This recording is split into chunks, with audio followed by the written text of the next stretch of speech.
Well, that just about does it. In the words of Looney Tunes, that's all, folks. And we have reached the conclusion of the 2024 season for college football. Bitter, bitter, sweet moment. The national championship happened. It was a interesting national championship, to say the least.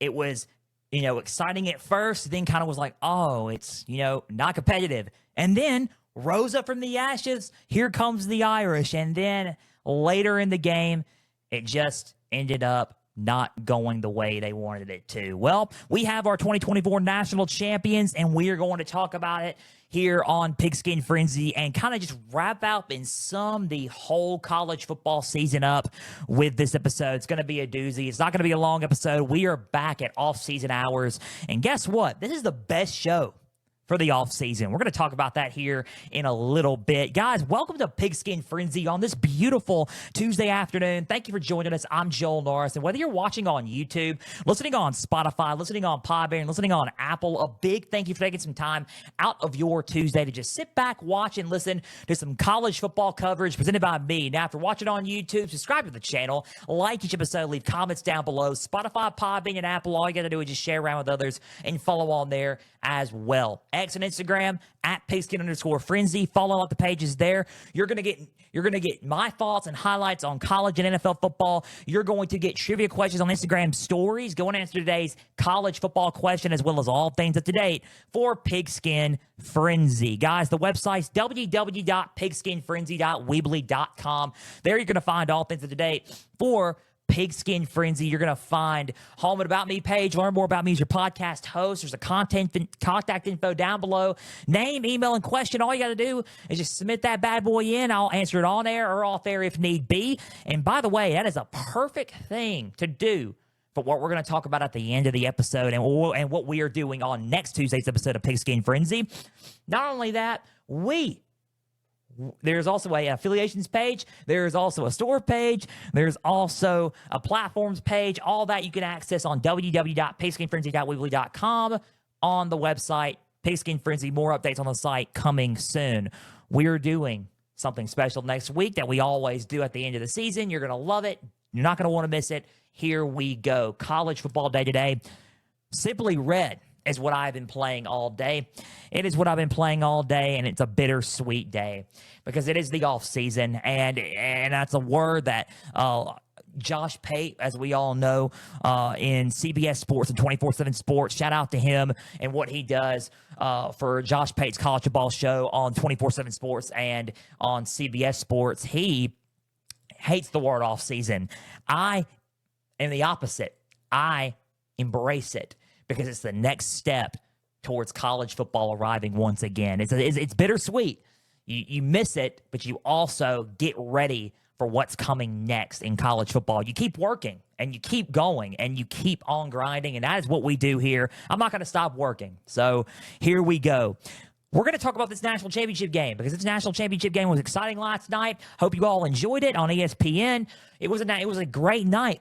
For some, great, not so good night for others. We're also going to tie in everything into this season, and I'm going to just issue a heartfelt thing about this because it is heartfelt and it's straight from the heart, and it is all Joel Norris here with that. So, with that being said, let's recap and let's kick it off with the national championship recap, and then we'll tie everything in here together. Let's go in depth because we only got one game, right? Just one game. So let's talk about it and let's tie everything in together here for this episode 191 on Pigskin Frenzy. 4,400 listeners and counting, about to be at 4,500 listeners. Guys, big thank you for listening to the show. Keep on doing it. Keep on following on all platforms, including X and Instagram, on the socials. Keep on going and keep on commenting and engaging with me. I love to hear from you all. I cannot wait. I'm so excited for next Tuesday, especially on X and Instagram, because it is going to be a good day for the show next Tuesday. So let's talk about it. The national championship game, Ohio State versus Notre Dame.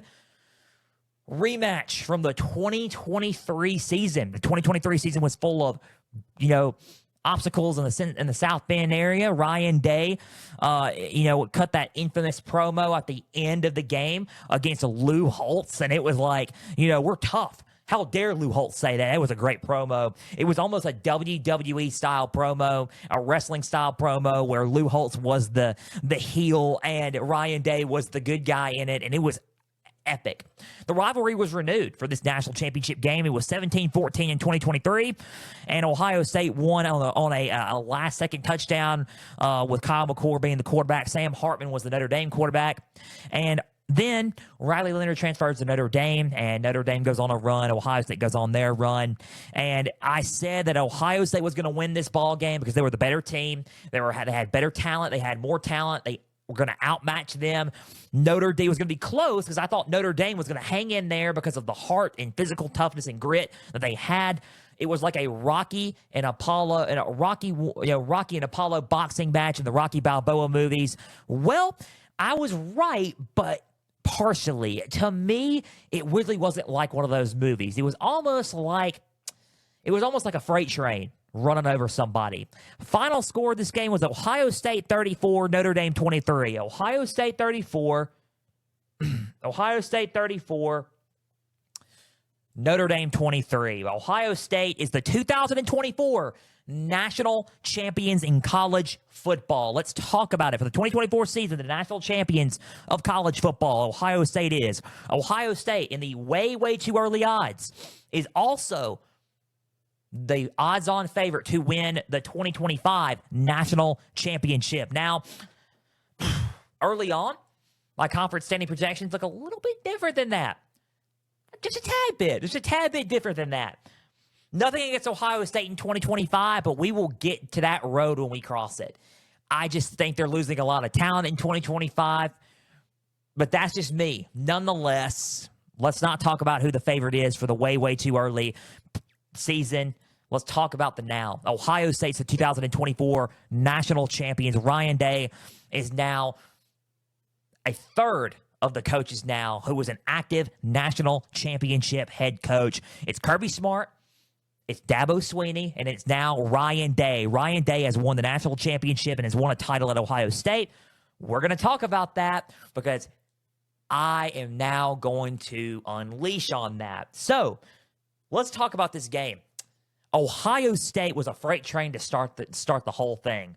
Notre Dame comes out hot, wastes half of the first quarter. Riley Leonard drives it in, touchdown. They wasted like 10 to 12 minutes of the first quarter on that touchdown run by Riley Leonard on the ground. It was 7-0. Ohio State answers back quickly with a 7-7 score. Notre Dame gets stopped, and then it's 14-7. And you're like, okay, Ohio State's starting to roll here a little bit. They roll here a little bit, and then sorry for the, huffing and puffing. It sounds like bounce sheets in here because of, static and cold. And when it's really cold, I have, carpet all around the office and the war room here, and it gets a little staticky. So bear with me. I had to rub some bounce sheets to not get shocked. So nonetheless, they keep going 14-7. I'm like, okay, well, this game is Ohio State starting to bring it. Notre Dame gets stopped again. I'm like, oh no. This is one of the keys that I said that you did not need to happen. Ohio State's starting to run away with it. They're creating explosive plays. They're starting off fat. They're getting a little bit more fast up tempo. One of the keys I said they didn't need to happen, and they're creating those explosive plays, and they did that. They created explosive plays. It's 21-7 here. And then I'm like, okay, Notre Dame needs to stop, because if Notre Dame doesn't stop them and Ohio State scores again eventually at the half, they get the ball back because Notre Dame received the opening kickoff. Ohio State gets the ball back. It's going to be 28-7 at the half, and you don't want that. Lo and behold, I guess I jinxed it because it was 28-7 at the half. Ohio State has another explosive drive. They get the touchdown, 28-7 at half. Marcus Freeman saying, we got to get stops. You're right, Marcus Freeman. You had to get stops. Run off the bat, first play, gets stopped a little bit. Second play, Quinshon Judkins explodes down into the goal line. Huge explosive play again. Oh, no, oh, no, oh, no. And then Notre Dame's defense holds them to a field goal, 31-7. It's been a little bit of a back-and-forth third quarter. Late in the third, Notre Dame comes out. Jalen Greathouse scores a touchdown. It is a 16-point game at that point. 31-16, Notre Dame fires up late, and they get some momentum going. Finally get some momentum going. They get some momentum going into the fourth. They get another stop. It's going back and forth. They get, get another stop, and Ohio State gets the ball back. And then a turnover happens. A fumble happens, and Notre Dame gets the ball. Notre Dame goes all the way down the field to try to get a field goal out of it to make it a 13-point game. Mitch Jeter, ends up missing the field goal, doinks it. It's still a 16-point game in the fourth, and it's like, oh, no, they needed that field goal badly. 16 points still. And then Ohio State ends up getting stopped. Notre Dame gets the ball back. They end up going down the field quickly striking for Jalen Gray, another touchdown by, as far as I know, it was Greathouse. Yeah, another touchdown by Greathouse. Greathouse had a heck of a game in this national championship. It was 31-23. They got the 2-point conversion with Jeremiah Love in the end zone. It's 31-23. Now you're thinking, okay, Notre Dame's coming back. It's an epic game of epic proportions. They're on the way back in this. And then you're thinking to yourself, you're like, oh no. Ohio State, it's on the ropes. They're choking a little bit. And then then 2 stops on the ground. You're wondering, Chip Kelly, what are you doing? You're running the ball with Will Howard. You're placing the ball and losing some yardage. It's 3rd and 11. And when in doubt,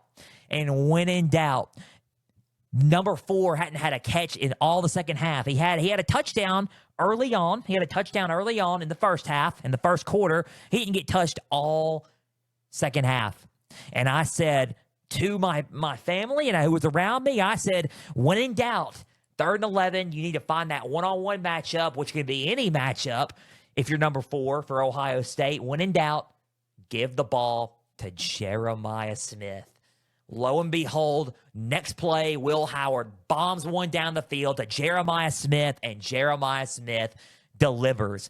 Catches the ball, big first down. It's in the red zone, and Ohio State runs out the clock, kicks a game-winning, game-sealing field goal with Jaden Fielding, and they get it. Ohio State with Jaden Fielding, and they get it 34-23, and they win the national championship game. When you see Jeremiah Smith, you run. I've said that plenty of times on X. I've said that plenty of times on the podcast, on the show, here on Pigskin Frenzy. When you see Jeremiah Smith, you run. I have said that from the beginning. He is the best receiver coming back in college football in August. Hands down. In 7 months, in the preseason polls and everything, he is the best returning wide receiver in college football in 2025. Hands down, Jeremiah Smith is elite. He is the best wide receiver in college, and he will be the best receiver, probably wide receiver number 1 in the NFL draft in 2026. It's either going to be him or Ryan Williams in 2026. And I kind of expect it to be Jeremiah Smith. He is an elite ball player, one-on-one, excellent route runner, acceleration after catch. He's a beast. He's physical. And it's hard to beat him one-on-one. You got to double team him. He's got great hands. He's a solid playmaker, and he's only 19 years old and a freshman. He's going on to be a sophomore come August, and that is electrifying receiver in him. He's already a national champion. So Ohio State wins the national championship. I just gave you my game-by-game, quarter-by-quarter analysis of the whole game of the national championship. So if you want to look at the stats, 17 for 21, Will Howard, 231 yards and 2 touchdowns. Quinshon Judkins was probably the highlight of this game. 11 carries, 100 yards, 2 touchdowns. He had 9.1 yards per rush. They ran the ball with him the most, and he did good. Trevion Henderson, 49 yards, 12 carries. Will Howard also had 57 yards and 16 carries on the ground. If you want to look at Jeremiah Smith, a touchdown, 88 yards, 5 receptions, 17.6 yards per reception. Oh, my Lord. Emeka Egbuka in his final college game, 64 yards, 6 receptions. Carnell Tate, 35 yards, 2 receptions. Judkins also had 21 yards, 2 receptions, and a touchdown. If you want to look at JT had a sack, 5 total tackles. Caleb Downs, 5 total tackles. Kobe Simon, 8 total tackles. Sonny Styles, 6 total tackles and a sack. Williams had 4 total tackles. Burke had 3 total tackles. Jack Sawyer was a little quiet. He only had 3. He had 3 total tackles, but that's about it. Other than that, he is still a Buckeyes legend, and this team is still legendary for winning the national championship. Let's talk about Game stats, 445 total yards compared to Notre Dame's 308. Passing, Notre Dame had the advantage, 255 compared to Ohio State's 231. Rushing, dominated on the ground, 214 rushing yards compared to Notre Dame's 53 total rushing yards. What a stat. Positive circle moment, 7.2 yards per play compared to Notre Dame's 5.3 yards per play. 9 for 12 on third down compared to, Notre Dame's 5 for 12 on third down. And then, that's pretty much really it. If you want to look at the positive circle moments, the whole game was a positive circle moment for Ryan Day and this team. 214 rushing yards compared to their 53, and holding them to 53 rushing yards total is probably their positive circle moment. 214 on the ground compared to their 53, 7.2 yards per play. Yeah, that's a positive circle moment for this team. Huge positive circle moments for this team. Up until the third quarter, which was going to be it turned into a field goal to make it 31-7. It could have been 35-7. And that was their first missed third down conversion. That was their first 3 and out in the third quarter. They were 100%, 7 for 7 up until that play right there. Before that fourth down field goal, that was their first third down miss. They were 100% in that third quarter so far, in that third quarter on third downs. They were winning the third down battle like it was nobody's business, and that is how you beat teams, and that is how Notre Dame probably lost this ball game. Literally 9 for 12 on third down. They won the third down battle. Huge positive circle moment for this team. The only negative circle moments for this team for Ohio State was 1 fumble and then 6 penalties for 58 yards. Those penalties started mounting up at the wrong time, and this game could have slipped a little bit. But they maintained composure, and they won the game outright that way. Barely any negative circle moments, mainly all positive. This Ohio State team is for what was for real. And in this college football playoff run, for the first ever 12-team playoff, was nothing much of historic. Unbelievable. They dominated everybody they played. It was like LSU in 2019. Now, if you had to pick, okay, who's the best national champion in recent memory? Yeah, it was 2019 LSU. Look at all the NFL talent they had. Now, they do have it. Now, Ohio State, don't get me wrong, has NFL talent all over the field. They brought back a lot of guys, and brought people in for the portal. But here's the deal. If you want to look at it from this perspective, and a whole different era, because this is the brand new era of college football. This is NIL heavy, transfer portal heavy, and the 12-team playoff era of college football. The post-Saban era of college football, where the SEC's on an even level playing field against every other conference. If you want to look at, the 4-team era, okay, LSU. If you want to look at the 12-team era, which just started, obviously, it's Ohio State. They dominated Tennessee from the opening jump at home game on December 21st. New Year's, they just destroyed and dismantled Oregon. January 10th in the Cotton Bowl, they beat Texas in a close game. The only reason why, it looked close on paper, and it looked close score-wise, and it was close sort of, but the only reason why it was close, honestly, is because of those penalties. But Texas played a heck of a game. Sark coached a heck of a game at the end. Well, backtrack, he coached a heck of a game until the end, really. Play calling got the best of him.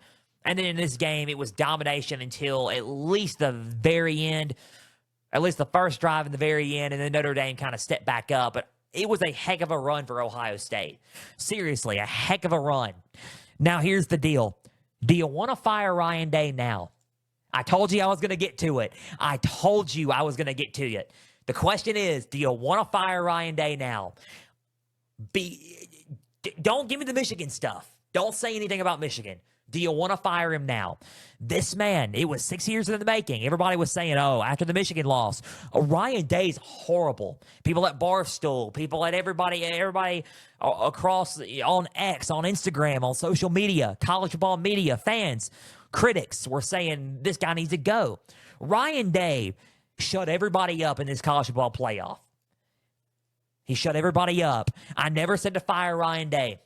I just wanted him to go out there and prove to me that he was going to bring a national championship to Ohio State, and he did that. I picked Ohio State throughout the whole field, besides Tennessee. After that Tennessee win, they convinced me that they were probably going to go to the national championship once more. I had them in the national championship earlier in the year. I said that this is going to be a national championship or bust. I said that. I said this is going to be a national championship or bust for them. And guess what? It was. I mean, they made it all the way. And it was national championship or bust, and it was national championship at the very end. Ryan Day, did he lose to Michigan 4 years? Has lost to Michigan 4 years in a row? Yes, he is. It is horrible, and Ohio State fans can't stop thinking about it. But he delivered a national championship. It's first in 10 years. They have not won a national title in 10 years. 2014 was the last one. The last season they won it was the 2014 season with Urban Meyer, and that was their last one. With Cardale Jones at quarterback, they had like 3 different quarterbacks. JT Barrett, everybody, and Ohio State won it with Ryan Day. This was the most talent that Ryan Day has ever had on an Ohio State team.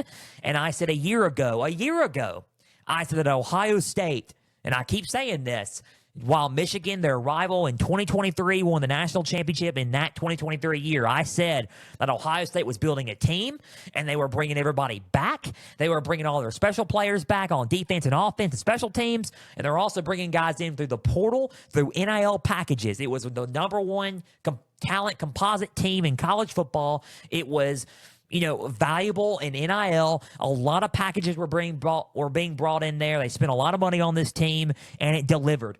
It delivered a national championship. Like I said, they were going to be in the national championship. I got it right. I didn't say they were going to win it. I didn't know yet. I said they needed to win it to prove something. But I did say they were going to be in it. They were in it, and they won the national title. So Ohio State for the next 7 months are the defending national champions, and going into this season are the defending champions. They have Texas as their next game. That is in 7 months. Spoiler alert. That will be a Pigskin game on the weekend of August 30th. Yep, we have our first already announced Pigskin Frenzy 2025 game that we are covering to open the 2025 season for college football. And it's Ohio State and Texas. And we are doing that game in Columbus, Ohio. Texas goes to Columbus. Julian Sayin versus Arch Manning will probably be the quarterback matchup. And Jeremiah Smith returns as a sophomore. Can't wait for that matchup in 7 months. That's a long way away from now. We got to get past spring and everything there. Ohio State wins the national championship. Let's talk about Notre Dame really quick before we move on and wrap all this whole thing up. Notre Dame deserves their flowers, and Marcus Freeman deserves their flowers. You're going to say, okay, they got beat down. They did at first, but they fought, and they fought with the one thing that got them to the dance. What's the one thing that I told everybody on this show that got Notre Dame to the dance? It's heart. Heart got them to the dance. That's why I compared this game to a Rocky Balboa and Apollo Creed game. This was Rocky 1. And Apollo won the belt back. He retained the championship. He retained the world title. Now, the next Rocky wins it. Could Notre Dame be on tap to make it another national championship anytime soon and then finally claim a national championship under Marcus Freeman? Who knows? Maybe. Who knows? I'm not going to say yes or no. They could pull a Rocky 2 and get the title finally. But they got there with heart. And they fought with heart. That NIU loss, no one expected it to go. I didn't expect it. I gave up. I was saying their playoff chances are shot already in week 2. And I don't see how they're going to win if their offense plays like this. But Riley Leonard, Jeremiah Love, Jadarian Price, and the rest of that offense proved me wrong. And they went out and balled. They balled on everybody. They were 7-1, finished the season 7-1 in AP ranked wins, in AP ranked teams. 7-0 before Ohio State. They beat Penn State. They beat, that's the most in program history, I believe, if that's right, the most in program history. Penn State, Texas A&M, Army, Navy. They beat, Army, Navy. That's 4. They beat Indiana. They beat Georgia. 7-0. 7-0. And it was a great run with heart, determination. Marcus Freeman brought them to the dance. Is Marcus Freeman in elite coach conversation category? I will give you that answer in a minute because that is a question that we can answer. In this ball game, let's talk about some of their positive circle moments. Riley Leonard, 2 touchdowns, 255 yards, 22 for 31. They had a fake punt that failed, unfortunately. Riley Leonard, 1 touchdown, 2.4 yards per rush, 40 carries, 17 yards.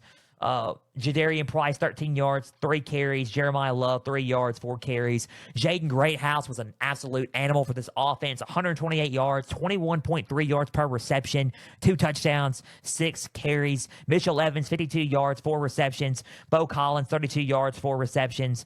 And then Jeremiah Love had a 2-point conversion to go ahead with that. Bowen, 8 total tackles. Xavier Watts, 8 total tackles. Moore had 5 total tackles. Burham had 4 total tackles. Keisner had 5 total tackles in this game. They couldn't get some stops. I think that was the downfall of this.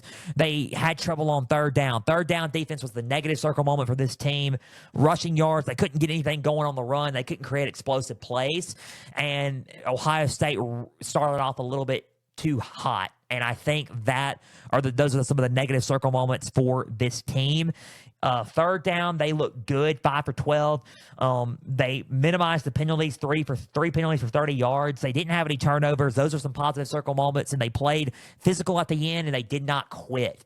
And I think that is the heart and determination of what Marcus Freeman's been preaching for this Irish team all season long after that NIU loss up until that last loss against Ohio State in the national title game. So if you want to look at it that way, those are some negative circle moments. Those are some positive circle moments for Notre Dame. Let me tell you something. Notre Dame shocked me, and I did not expect them to go in it. Now, the questions that we can ask, like I said, is Marcus Freeman in elite conversation for coach, for elite coaching status? This season probably proves it. I mean, this was his 3rd year. The 3rd year is usually the make it or break it year, right? Brian Kelly's going to get that extension. And speaking of Brian Kelly, yes, I have thoughts on the Brian Kelly stuff. We're going to talk about that. But in this one, does this put him in elite conversation for elite coaching status? I think it does. I think that he went from coaching Oklahoma State in the first ever bowl game in the Fiesta Bowl after Brian Kelly left, and then he lost, and then he learned from it. He grew. First full-time season, got it done. And it wasn't the best, but it was good. Next season was a little bit better, and a lot better than it was the first season. He brought some guys in. He brought Riley Leonard into the portal after Sam Hartman left, and then they make this run 14-2 for the national championship. 3rd year makes it. He's recruiting really, really well. He recruits in the portal well. He's a great recruiter, great motivator. Everybody wants to run through a brick wall for Marcus Freeman. He's doing some fine things at Notre Dame. They're returning a lot of talent for the 2025 season. I expect Notre Dame to be in the 2025 12-team playoff for the college football season coming up in December. I do expect that. I don't know if they're going to win it all or not. Who knows? But I do expect them to be in the hunt and be in contention for the 2025 national championship. I wholeheartedly expect that. Now, if you want to look at that compared to what Brian Kelly has done, he has already done stuff that Brian Kelly has not done. And here's the challenge, because this is what's going to kind of catapult us into 2025 a little bit and some of the teams that we can watch out for technically. Marcus Freeman did something that Brian Kelly has not done. And he's won a college football playoff game. In the playoffs and in the national championship, Brian Kelly's 0-3 total. Lost to Alabama in the Orange Bowl in the 2012 national championship. Lost, blown out, by the way. Irish with Everett Golston, Manti Te'o, blowout. Next up, 2018 field, lost to Clemson. 2020 field, lost to Alabama in the Rose Bowl in COVID year, blowout. Couldn't get it done. 0-3. Marcus Freeman in his first ever playoff tenure beats Indiana, home game, 1-0. Beats Georgia in the Sugar Bowl, which no one thought they were going to do, and I didn't think they were going to do. 2-0. Goes to the Orange Bowl against Penn State, where I picked Penn State to go to the national championship over Notre Dame, and they beat them. 3-0. They have won New Year's Six bowls. Brian Kelly has not won a New Year's Six bowl. at Notre Dame. That's pause. That's a long pause. And if you're an LSU fan listening right now, I'm sorry, but this is what you need to hear. Catapulting into 2025, this is tying into LSU. LSU's pulling an Ohio State right now. I'm warning everybody right now. LSU is pulling an Ohio State. They have Garrett Nussmeier coming back at quarterback, who statistically and in a lot of games did not do bad. In big games, he's got to show up. I understand that, but he didn't. They're returning one of probably the hottest quarterback in the SEC. They're returning Aaron Anderson, Xavier Thomas. They're leveling up on the receiver room. Nick Anderson from Oklahoma, Barry and Brown from Kentucky. They're getting Luke Stower from Oklahoma at tight end. They're getting Patrick Payton, the defensive end from Florida State. They're loading up with Masor Delane at corner. They are loading up on defense to the nines. Whit Weeks is back. Harold Perkins is back on defense. They're loading up through the portal, and they're loading up through guys coming back for LSU. They're returning a lot of talent. LSU, most likely in the offseason projections and the offseason conference standing projections for Pigskin Frenzy, will be high up in the SEC standings. It is all up to coaching at this point. It is a make it or break it year for Brian Kelly. It is a make it or break it year for Brian Kelly, and this Notre Dame team must light a fire. Two things. This Notre Dame team and this Ohio State team, what they did to the portal and NIL, should light a fire under what Brian Kelly has done. Because somehow this game ties around Brian Kelly, right? So let's tie it around it at the end. Go out, if you're LSU, and do what Ohio State did. And do what people are saying that you cannot do, Brian Kelly. Make it or break it. Because with the talent that you got, there is no reason why you're not one of the 12 best teams in the playoffs. You're going to think, are you serious right now? I'm dead serious. Talent-wise, going into 2025, LSU is on par of being one of the 12 best teams in the field and in college football entering the 2025 season. Talent-wise. I'm not saying coach. Talent-wise. But let's see, because coaching is what's going to change the game. I said that. Coaching is going to mean everything in 2025. It's all about coaching at this point. You did everything else. You did the portal. You did everything. You tried everything. Go out there and coach, because this is going to coach like your life depends on it, and what you're in your job depends on it. Because in 2025, it just might. It just might. As for Notre Dame, they'll be back, and I think that they're going to be a team to not be messed with and not to be taken lightly in the 2025, college football playoff title contention. Ohio State, they will be back. I think they'll be in contention as well. They could be in the field as well come December 2025. Guys, you blink, and it gets here really quick. So we can talk about them quickly in the field. I blink. It's January 21st in the year of our Lord 2025 on a Tuesday. But when I blink, it's going to be September 3rd or 4th or 5th quickly. It's going to be Labor Day weekend and after Labor Day weekend quickly, because it goes by so quick. We're going to be talking about these teams here in the near future and how good they can be in 2025. Now, is Ohio State losing a lot of talent? Yeah, they are. But let's see what they can come up with in the spring of 2025. I can't wait to see what this defending national champion Ohio State team is going to look like with Ryan Day now as an active member of the coaching of the current active national championship head coaching tree. It's Kirby Smart, Ryan Day, and Dabo Swinney now. Let's see who else can join the ranks next season. That was the national championship recap. That was the 2020, looking at the 2025 recap. Guys, let's just sum up the season, and let's just sum it up in my words as we wrap up this episode of Pigskin Frenzy, because now we're at off-season hours, and the episodes may not be as long, but we got a lot to talk about. This off-season show, this is going to be a great off-season show. We got lists. We got Q&As. We're gonna have interviews. Hopefully, we're gonna have interviews. We're gonna try to schedule interviews for this podcast and this show, and we're gonna get a lot of guys on talking about football programs like Kentucky, Tennessee, Ohio State winning the Natty, Notre Dame, LSU, anybody, Alabama, anybody. We're gonna talk about that stuff. We're gonna talk about conference standing projections. the top 50 games of Pigskin Frenzy's, the Frenzy top 50 college football 2024 games of the 2024 season, right? That's what we're going to talk about here in the next few weeks.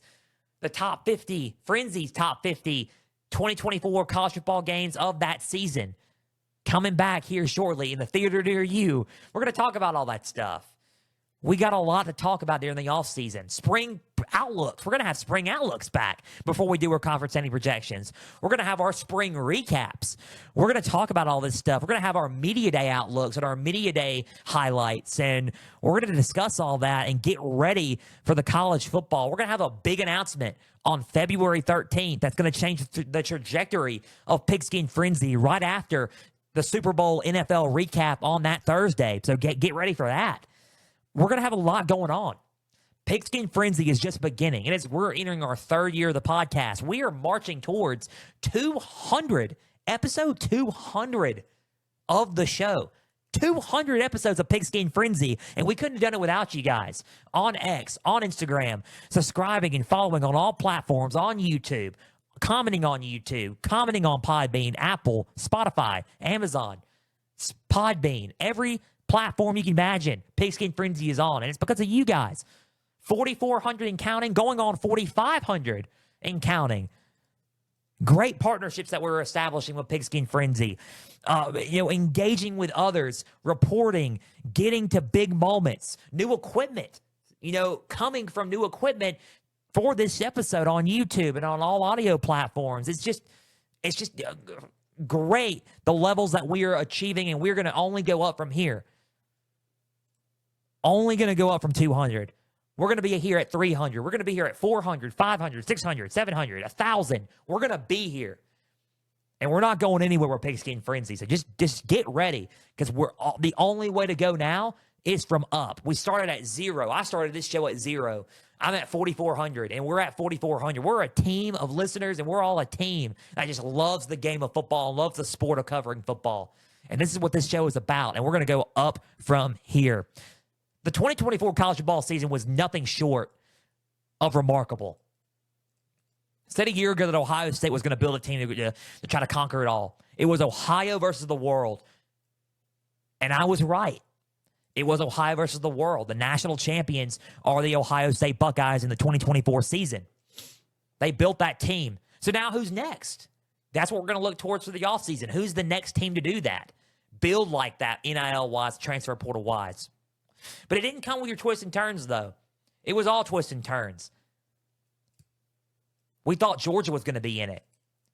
Georgia ended up proving to be a little bit stale on offense sometimes. And then they got beat by Alabama in week 4, badly, at the first half. And then they came into an exciting game. Ryan Williams hit the game winner. And Alabama was the number 1 team. And then we had the emergence of Vanderbilt in the SEC. And Vanderbilt shocked the world with Diego Pavia by beating Alabama the next week after, October 5th. Crazy. Crazy in the SEC. The SEC is now in a 2-year drought of missing the national championship besides the refs. Symbols. It was the age of the Big Ten. The Big Ten even the playing field in 2024 with NIL and portal and all the talent going to those schools, competing and combating against those SEC schools. It was the first year without Nick Saban on the sidelines. Kalen DeBoer was the head coach at Alabama, losing to Tennessee, losing to Vanderbilt. He lost to Oklahoma. This is Alabama's first single-digit win season since 2007, since Nick Saban's first ever year. And the future is still bright with Kalen DeBoer at Alabama. They're not going anywhere. 9-4. The SEC's bowl record against the Big Ten was not the best. But the SEC being dead, that's a little bit, to be exaggerated at this point, I think. I think that the SEC could be alive and well. It's just the playing field's been evened. College football's on a course of NIL, and that showed this season. College football's on a course of transfers, even more, that we got to regulate. And that is all part of the future of college football as well. We had historic moments like Vandy upsetting Alabama, right?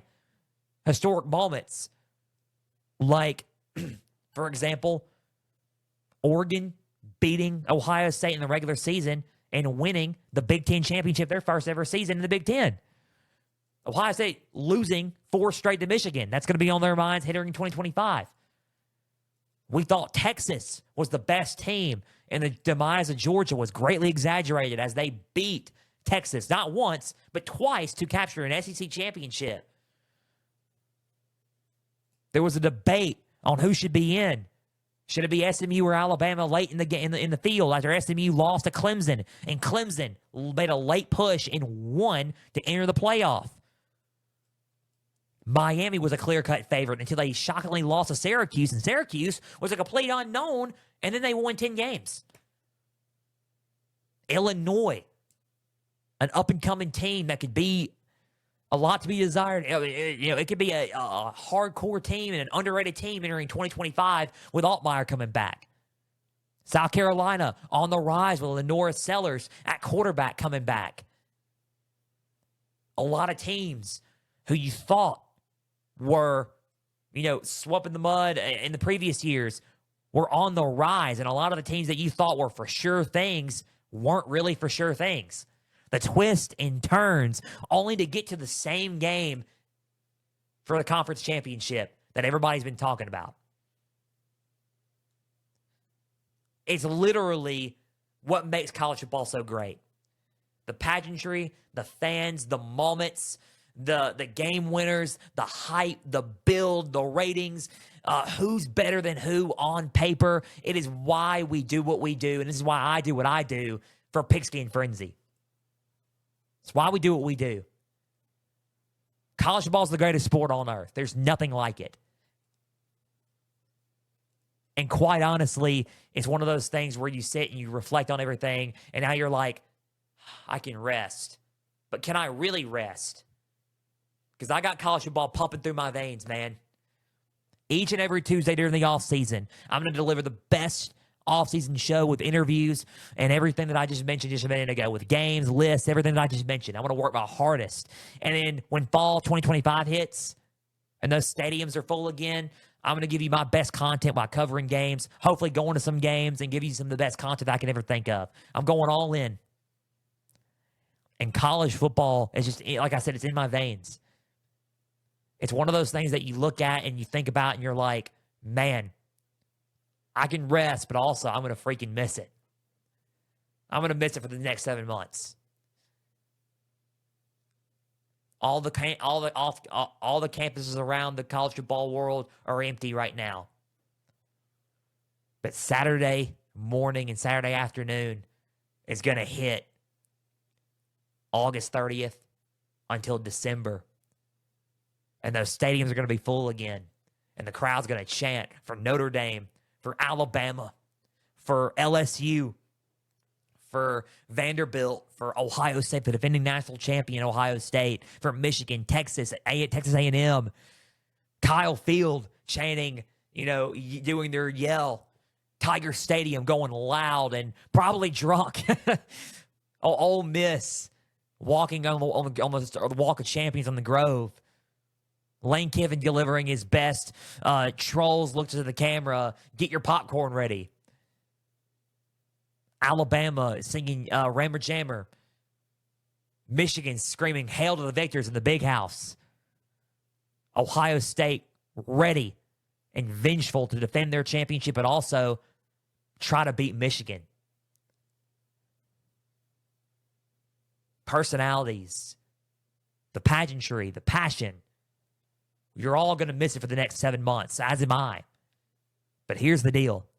We're going to blink, and we're going to be sitting here on the week of August 30th. On August 26th, Tuesday, August 26th, 2025, we're going to sit, and we're going to talk about who's going to win against Texas and Ohio State, LSU, Clemson, Miami, Notre Dame, and win those ball games. Once again, we blink and it's here. But for now, we rest, we gear up, we continue to work hard, and we wait patiently for those thousands of fans to cheer on their favorite team in the fall. That's all she wrote, folks. Ladies and gentlemen, that just about does it for Pigskin Frenzy. Guys, a big thank you for taking some time out of your Tuesday to just sit back, watch, and listen to some college football coverage presented by me. Now, if you're watching on YouTube, subscribe to the channel, like each episode, leave comments down below. Spotify, Podbean, and Apple, all you got to do is just share around with others and follow on there as well. X and Instagram, @Pigskin_Frenzy. Follow, like the pages there. You're going to get episode updates.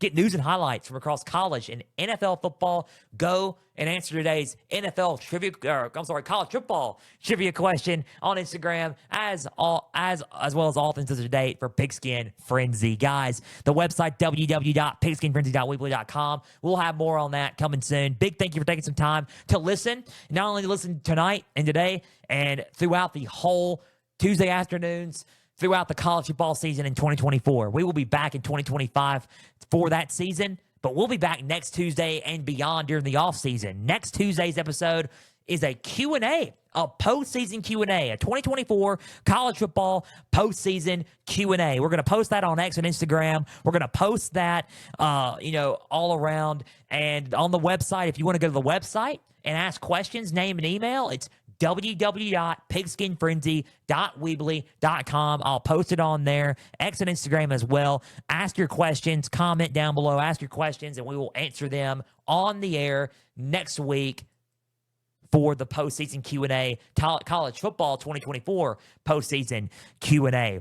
Thursday, we'll be back, though. We'll be back even sooner than that. Thursday's NFL season's still going on. I'm still covering NFL games, and we're going to talk about that. The conference Championship Sunday frenzy is upon us. NFC Championship preview and prediction, AFC Championship preview and predictions. We're going to recap all of the NFL divisional round, recap of the playoffs, preview and predict the conference championships to see who's going to Super Bowl 59 in New Orleans. We're going to talk about the coaching hires and changes in the NFL, as well as the injury report to see who is in and who is out for those conference championships Sunday. All that on Thursday. And until Thursday's NFL edition of Pigskin Frenzy and next Tuesday's Q&A college football postseason of 2024 edition of Pigskin Frenzy, I'm Joel Norris signing off. We will see you Thursday for Pigskin Frenzy. As always, stay the course. We're praying for you all. God bless you all. We couldn't do this show without the Lord Jesus Christ, not just without you guys, but without Jesus. Without Jesus, we all wouldn't be here, and he wouldn't have given us the platform to do this all the time throughout the season. So thank you so much and thank you to Jesus, and thank you so much to the Lord Jesus Christ for giving us this platform. As always, stay the course.